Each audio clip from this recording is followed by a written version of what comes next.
When I published my first book, Conscious Healing, seemingly a lifetime ago in the mid-aughts, I shared many thoughts on unity consciousness, the idea that we're all one.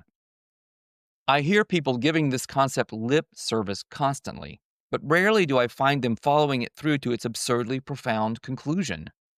Me, I take the idea of unity consciousness where it illogically leads. If we're all one, this means there's one and only one consciousness here. Ergo, appearances notwithstanding, we're having an illusory experience of separation. The multidimensional dark sea surrounding and encompassing our little corner of reality is actually one gigantic being. We're part of that being, experiencing itself as ourselves. Through a particular application of creative attention, we've falsely convinced ourselves that we're divided from the divine spark that gave us our sense of self.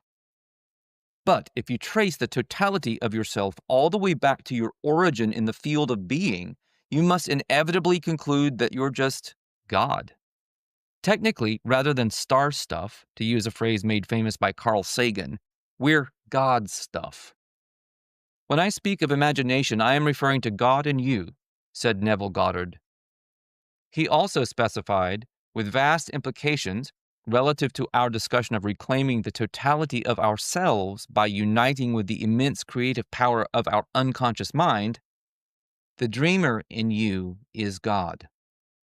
At the risk of oversimplification, we're God dreaming or imagining that we're not, while suffering the consequences and reaping the rewards of our divinely instigated experiences, until we learn to consciously acknowledge our true pan-dimensional nature. What exactly happens at that moment is anybody's guess. But at this point, we can at least affirm that illusion of otherness is an integral aspect of this classroom.